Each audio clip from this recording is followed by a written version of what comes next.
Assalamualaikum warahmatullahi wabarakatuh. Kami akan menjelaskan tentang Konstitusi dan Undang-Undang Dasar 1945. Mata kuliah PPKN dosen pengampu Muhammad Fajar MPDI. Disusun oleh Indames Habibah 23-225 dan Siti Misya 23-226. Kelas PGMIA.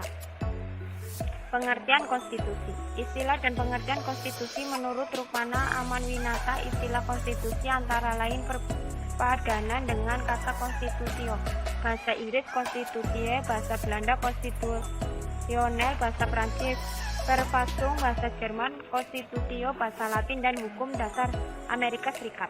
Konstitusi adalah hukum dasar yang dijadikan pegangan dalam penyelenggaraan suatu negara. Konstitusi dapat berupa hukum dasar tertulis yang lazim disebut undang-undang dasar dan dapat pula tidak tertulis. Tidak semua negara memiliki konstitusi tertulis atau undang-undang dasar. Perubahan konstitusi dalam sejarah Indonesia. Undang-Undang Dasar 1945 sebagai konstitusi tertulis merupakan konstitusi yang dituangkan dalam dokumen formal. Menurut sejarahnya, Undang-Undang Dasar 1945 dirancang oleh Badan Penyelidik Usaha-Usaha Persiapan Kemerdekaan pada tanggal 29 Mei 1945 sampai dengan tanggal 16 Agustus 1945 atau hanya dalam waktu 49 hari kerja, karena disusun dalam waktu yang singkat dan dalam suasana yang kurang memungkinkan oleh penyusunnya. UUD 1945 dikatakan sebagai UUD kilat. Ini jelas sekali tergambar dalam pidato Soekarno yang menjelaskan bahwa Undang-Undang Dasar yang dibuat pada saat ini masih bersifat sementara, dan apabila keadaan negara sudah dalam suasananya lebih tentram, maka akan dikumpulkan kembali MPR yang dapat membuat Undang-Undang Dasar yang lebih lengkap dan lebih sempurna. Konstitusi Republik Indonesia Serikat Indonesia yang pada saat itu baru saja merasakan kemerdekaan. Belanda ingin kembali berkuasa di Indonesia melalui agresi militer 1 pada tahun 1947 dan agresi militer 2 pada tahun 1948. Namun agresi tersebut gagal. Setelah itu pada tahun 1949 dilakukan KMB, Konferensi Meja Bundar di Den Haag. Belanda yang salah satu hasilnya adalah untuk mendirikan Republik Indonesia Serikat atau RIS, dan disepakati serta mulai berlaku pada tanggal 27 Desember 1949. Undang-Undang Dasar Sementara UUDS 1950. Undang-Undang Dasar Sementara ini menggantikan UUDS ini dengan tegas menyatakan kedaulatan rakyat dan perlindungan hak asasi yang lebih merinci. Di bawah UUDS 1950, pemilihan umum berhasil dilakukan, yakni pada tahun 1955 untuk memilih anggota Dewan Perwakilan Rakyat dan memilih anggota Dewan Konstituante. Dewan Konstituante adalah dewan yang dibentuk untuk merumuskan undang-undang dasar yang baru yang diharapkan akan dapat menggantikan UUDS 1950. Namun ternyata dewan yang dibentuk melalui pemilihan umum ini belum mampu mewujudkan UUD baru karena sulitnya mencapai kesepakatan di antara para anggota dewan. Kembali ke UUD 1945. Ciri-ciri periode ini ialah dominasi yang sangat kuat dari presiden, terbatasnya peranan partai politik, berkembangnya pengaruh komunis, dan meluasnya peranan ABRI sebagai unsur sosial politik. Ketetapan MPRS nomor 3 /MPRS /1963 yang mengangkat Soekarno sebagai presiden seumur hidup telah membatalkan pembatasan waktu 5 tahun. Tahun 1960, Presiden Soekarno membubarkan Dewan Perwakilan Rakyat hasil pemilihan umum. Padahal dalam penjelasan Undang-Undang Dasar 1945 secara eksplisit ditentukan bahwa Presiden tidak mempunyai wewenang untuk berbuat demikian. Perubahan konstitusi dalam masa amandemen. Masa amandemen pertama. Kelemahan dan ketidaksempurnaan konstitusi yang merupakan hasil karya manusia adalah sesuatu hal yang pasti. Bahkan hal itu telah diungkapkan oleh Soekarno dalam pidatonya di dalam rapat PPKI, seperti yang telah dijelaskan dalam bab sebelumnya.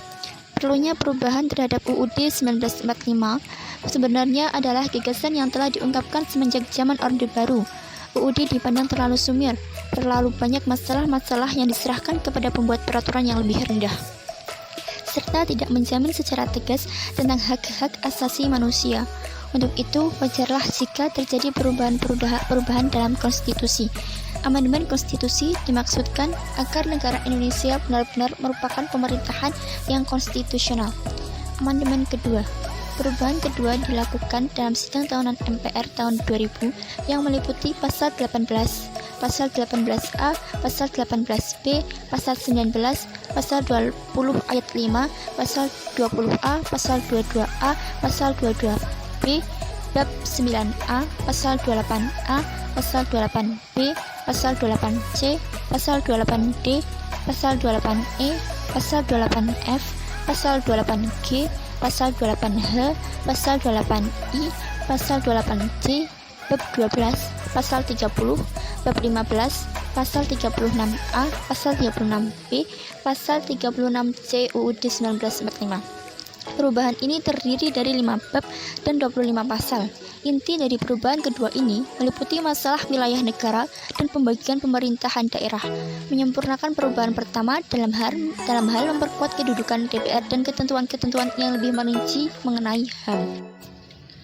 Amandemen ketiga. Perubahan kegiatan ini terdiri dari 3 bab dan 22 pasal, ditetapkan pada sidang tahunan MPR tahun 2001, mengubah atau menambah ketentuan-ketentuan pasal 1 ayat 2 dan 3, pasal 3 ayat 1, 3 dan 4, pasal 6 ayat 1 dan 2, pasal 6A ayat 1, 2, 3 dan 5, pasal 7A, pasal 7B ayat 1, 2, 3, 4, 5, 6 dan 7, pasal 7C, pasal 8 ayat 1 dan 2, pasal 11 ayat 2 dan 3, pasal 17 ayat 4, bab 8A, pasal 22C ayat 1, 2, 3 dan 4, pasal 22D ayat 1, 2, 3 dan 4, bab 7B, pasal 22E ayat 1, 2, 3, 4, 5 dan 6, pasal 23 ayat 1, 2 dan 3, pasal 23A, pasal 23C, bab 8A, pasal 22E ayat 1, 2 dan 3, pasal 23F ayat 1 dan 2, pasal 23G ayat 1 dan 2, pasal 24 ayat 1 dan 2, pasal 24A ayat 1, 2, 3, 4 dan 5, pasal 24B ayat 1, 2, 3 dan 4, pasal 24C ayat 1, 2, 3, 4, 5 dan 6 Undang-Undang Dasar 1945. Inti perubahan yang dilakukan pada amandemen ketiga ini adalah bentuk dan kedaulatan negara, kewenangan MPR, kepresidenan, impeachment, keuangan negara, kekuasaan kehakiman, dan ketentuan-ketentuan mengenai pemilihan umum. Amandemen keempat. Perubahan keempat dilakukan dalam sidang tahunan MPR tahun 2002. Perubahan dan atau penambahan tersebut yakni meliputi pasal 2 ayat 1, pasal 6A ayat 4, pasal 8 ayat 3, pasal 11 ayat 1, pasal 16, pasal 23B, pasal 23D, pasal 24 ayat 3, bab 13, pasal 31 ayat 1, 2, 3, 4 dan 5, pasal 32 ayat 1, 2, 3 dan 4, bab 4, pasal 33 ayat 4 dan 5, pasal 34 ayat 1, 2, 3 dan 4, pasal 37 ayat 1, 2, 3, 4 dan 5, aturan peralihan pasal 1, 3, 2, 2 dan 3, aturan tambahan pasal 1 dan 2 Undang-Undang Dasar 1945. Materi perubahan pada perubahan keempat adalah ketentuan tentang kelembagaan negara dan hubungan antar negara, penghapusan Dewan Pertimbangan Agung atau DPA, ketentuan mengenai pendidikan dan kebudayaan, ketentuan tentang perekonomian dan kesejahteraan sosial, dan aturan peralihan serta aturan tambahan. Kesimpulan. Undang-Undang Dasar Negara Republik Indonesia tahun 1945 dalam proses sejarah telah melalui 4 tahap perubahan, yakni Undang-Undang Dasar 1945 atau periode 18 Agustus 1945 sampai 27 Desember 1949.